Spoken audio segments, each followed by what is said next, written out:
Halo Sobat Semanten, aku Ariadni.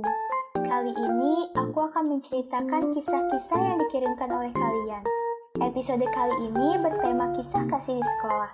Langsung aku bacain aja ya. Cerita pertama ada dari Ami. Cinta menurut dia adalah suatu perasaan atau emosi yang sangat kuat yang terjadi ketika seseorang mengasihi atau menyayangi orang lain. Cara dia menyikapi cinta. Dulu aku pernah jatuh cinta ketika kelas 8 SMP. Sebut saja lelaki itu R. Kita adalah rival dalam bidang akademik. Kita selalu bersaing untuk mendapatkan ranking 5 besar. Aku ranking 2, dia ranking 1. Di lain waktu, aku ranking 1 dan dia teruslah mengikutiku. Sebuah cerita yang tak terlupakan adalah ketika ulangan IPS. Kami berdua satu-satunya yang sudah selesai dan guru pun menyuruh kami keluar agar tak mengganggu konsentrasi teman yang lain. Kami terdiam. Kami duduk di bangku yang ada di luar kelas. Tak sedikit pun kata yang terucap. Meskipun aku dan dia saling bersaing, kami belum pernah berbincang dengan serius atau mengetahui satu sama lain. Tak lama ia kemudian memulai pembicaraan. Awalnya hanya basa-basi kecil tentang ulangan, tentang pelajaran, atau hal-hal yang kurang menarik lainnya. Sampai kami mulai berbicara dengan lebih dalam, kami mulai mengenal satu sama lain dan mulai saling terbuka. Dari awalnya hanya sebatas rival, kami pun mulai berteman. Dia jadi suka membantuku ketika ada soal atau pelajaran yang sulit aku pahami. Begitupun aku. Kami berdua mulai saling berbincang, meskipun masih terbatas, karena kami merasa canggung jika berbincang dengan akrab di depan teman-teman.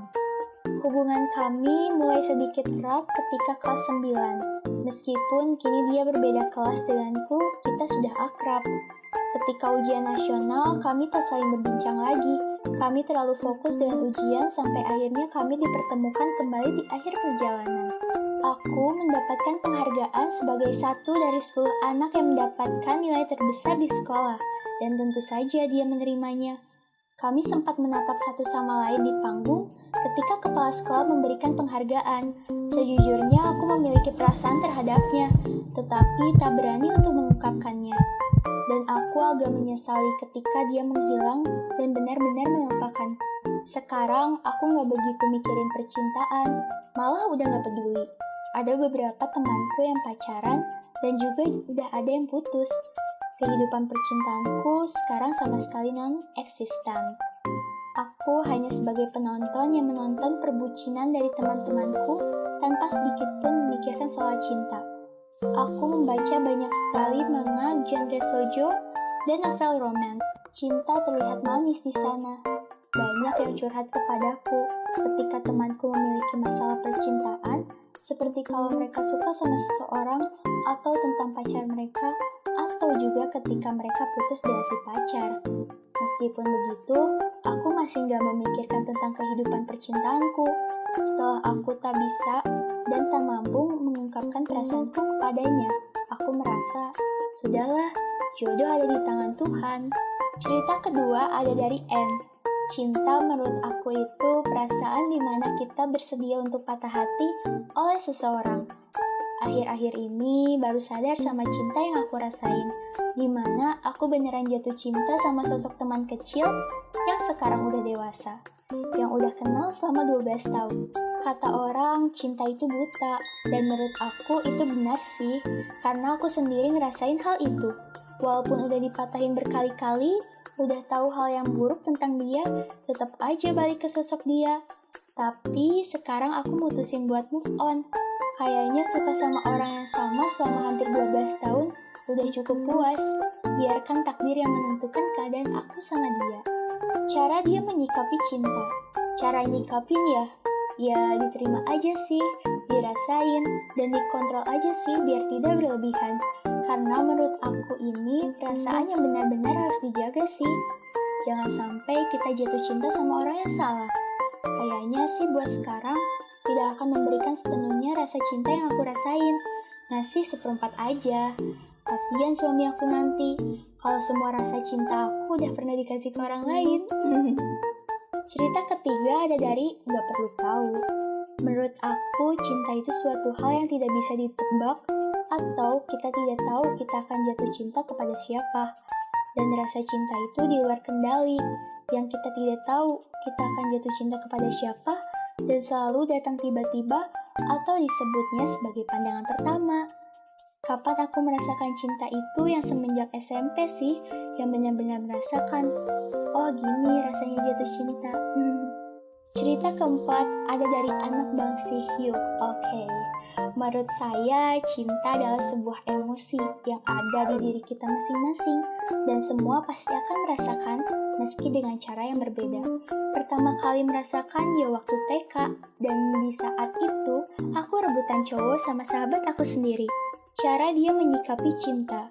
Jujur, di masa remaja ini, aku masa bodoh akan cinta-cintaan. Saya lebih memikirkan masa depan yang sukses. Tapi, emang terkadang aku iri sama yang pacaran. Tapi aku mikir lagi, untuk apa pacaran? Menurut saya, hanya untuk buang-buang waktu saja. Ya, jadi di masa remaja sekarang, aku lebih masa bodoh akan cinta. Mungkin di umur 22 ke atas, aku baru memikirkan harus ada cinta di hidup ini. Sekian dan terima kasih. Love buat kalian di sana. Cerita kelima ada dari April Jasmine. Gak tahu udah males bahas cinta. Cara dia menyikapi cinta. Harus bisa nahan diri buat gak pacaran. Better memperkaya dan memperbaiki diri sendiri dulu aja. Ngapain atuh pacaran juga? Udah bukan umurnya buang-buang waktu buat cowok, nambah-nambah dosa aja. Bahagia kagak, enak dosa iya. Cerita keenam ada dari Idan. Menurut saya, cinta itu kasih sayang. Cinta itu terkadang bisa buta. Saya belum pernah sekalipun merasakan yang namanya cinta. Kalau cinta kasih sayang dari orang tua, itu selalu. Cara dia menyikapi cinta. Cara saya menyikapi cinta kepada orang tua dengan cara berbakti kepada orang tua. Namun kalau cinta remaja, itu saya belum pernah. Tapi kalau menyikapinya, kalau cinta saat masih remaja itu tidak bagus. Cerita yang ketujuh ada dari yang kemerah-merahan. Oke. Menurut dia, cinta adalah suatu rasa yang lahir secara tiba-tiba di dalam dada sehingga kita tak dapat berkata, tapi ia hanya bisa dirasa. Biasanya dan bisa-bisanya nih, cinta tuh lahir karena pandangan pertama atau obrolan pertama yang bikin nyaman. Cara dia menyikapi cinta. Cara menyikapi aku mungkin beda kali ya sama orang lain. Aku bukan orang yang suka nunjukin langsung gitu, tapi dengan obrolan-obrolan yang gimana caranya obrolan aku tuh bisa bikin nyaman dan menarik perhatian si dia. And that's work. But I don't know nih sekarang, apa dia tuh suka juga sama aku atau enggak, karena aku malu. Masa iya cewek yang ngungkapin duluan kan? Buat aku, cinta aku yang disampaikan untuk dia tuh udah bisa bikin aku menjalani kehidupan dengan bahagia. Ketemu sama dia di ekskul aja senangnya minta ampun deh. Jadi cinta ini benar-benar bawa positive vibes buat aku. Tapi sayangnya aku dan dia bakal beda kuliah kan nih. Semoga dia peka deh siapa yang selama ini naruh hati buat dia. Sehat-sehat terus ya. Oke, jadi itu dia cerita untuk episode 7 kali ini. Oh iya, untuk minggu depan, libur dulu ya podcastnya. Episode selanjutnya akan diupload 2 minggu ke depan. Sampai jumpa lagi ya.